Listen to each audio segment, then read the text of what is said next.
Good day, friends. Today I want to ask you two very important questions. Who are you and how do you describe yourself? To answer these two questions, you will probably have to refer to your own history, to a past that has been lived through, but to which you are tied and from which you find it difficult to escape.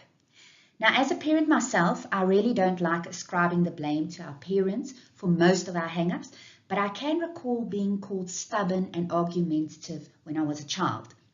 And when I have had to describe myself, I've often said or used the terms I'm stubborn or I'm argumentative at times. You have probably also received certain labels during your life that you use to describe yourself, some positive and some negative.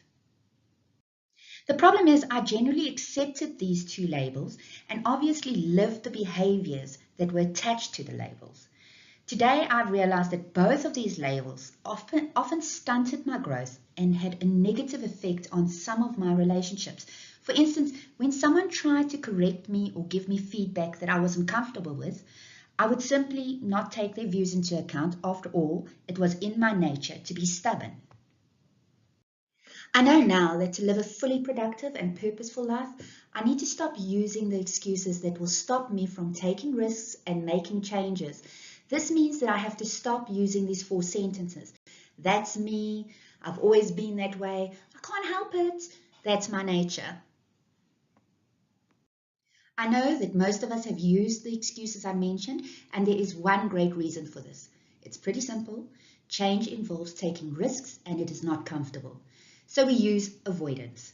Whenever you want to dodge a certain kind of activity or to gloss over a personality defect, you can always justify your behavior with an I'm just not like that or it's in my nature.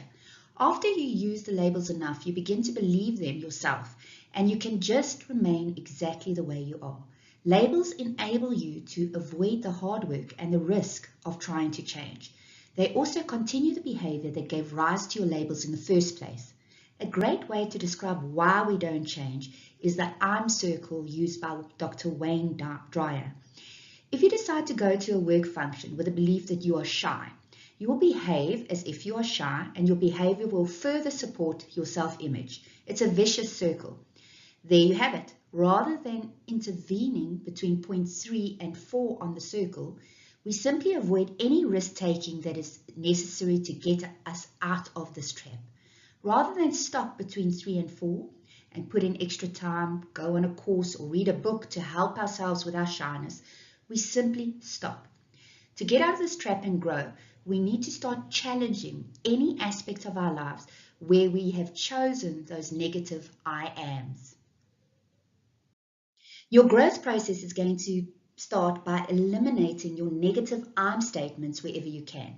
Substitute these sentences such as, until today I've chosen to be that way, or I used to label myself as shy, but today I'm not. Watch out for those four sentences, and whenever you fall into the trap of using them, correct yourself out loud. Change, that's me, to that was me. I can't help it, to I can change that if I work on it.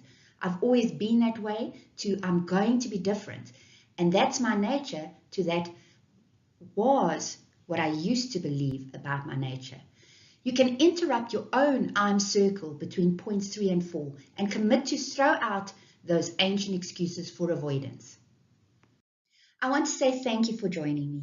My hope for you today is that you realize you are the sum product of your choices and that you realize that every negative label you hold onto can be changed into I've chosen to be.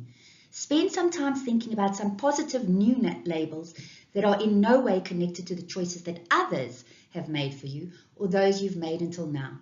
Thank you for joining me, and remember, we are all a work in progress, and please keep investing in yourself because you are absolutely worth it.